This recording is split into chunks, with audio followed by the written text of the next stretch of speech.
বিশ্বভারতীর বাংলাদেশ ভবনের অনুষ্ঠানে যোগ দিতে পারলেন না ওপার বাংলার কবি সাহিত্যিকেরা, কারণ দুই দেশের তিক্ত সম্পর্কে মেলেনি ভিসা। সম্প্রতি ঢাকায় হিন্দু সন্ন্যাসীকে আক্রমণের ঘটনায় বাংলাদেশের পরিস্থিতির অবনতি হয় বলে জানা গিয়েছে। এটা হচ্ছে বাংলাদেশ ভবন এবং খোয়াই সাহিত্য সংস্কৃতি সমিতির যৌথ উদ্যোগের একটা অনুষ্ঠান, মূলত কালচারাল প্রোগ্রাম, পাশাপাশি খুব গুরুত্বপূর্ণ কতগুলো বিষয় নিয়ে, বিশেষ করে বাংলার মনীষী এবং নানা লেখক সাহিত্যিক তাদের নিয়ে, সমাজ সংস্কারক তাদের নিয়ে আলোচনা হচ্ছে। এই আলোচনায় এটাকে নাম দেওয়া হয়েছে হৃদয় মিলন উৎসব। মোদ্দা কথা হচ্ছে এই যে কালচারাল এক্সচেঞ্জ, এখানে একটা বড় ভাবনা হচ্ছে বাংলা ভাষা এবং বাংলা সংস্কৃতির প্রচার এবং প্রসার। এটা একটা অন্যতম লক্ষ্য। বাংলাদেশ বলে নয়, শুধু যারাই আসতে পারবেন না কোনো কারণে, সেটা যদি কোনো রাজনৈতিক কারণ হয় বা দুদেশের সম্পর্কগত কারণ হয়, তাহলে খারাপ লাগাটা আরেকটু বেশি কাজ করে।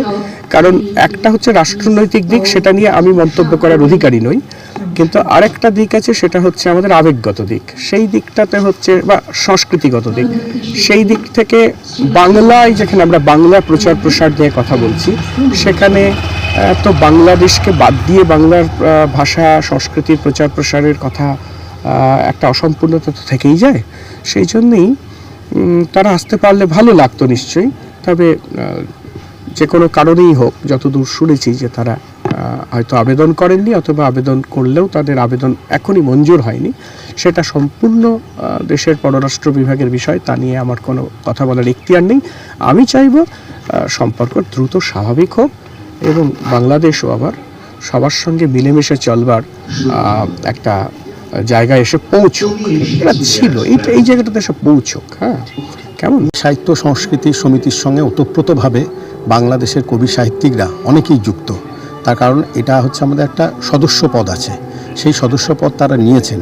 সেখানকার যারা সাহিত্য সংস্কৃতি নিয়ে আলোচনা করেন, তারা আসতে পারলেন না। তাদের একটা মানসিক যন্ত্রণা। প্রথমত হচ্ছে ভিসা নেই, ভিসা তারা পাচ্ছেন না। দ্বিতীয়ত আমরা আমাদের গ্রুপ থেকে তাদেরকে বারণ করেছি। এই কারণেই কবি সাহিত্যিকরা যদি মানসিক অশান্তির মধ্যে থাকেন, তাহলে তারা কি করে সাহিত্য রচনা করবেন?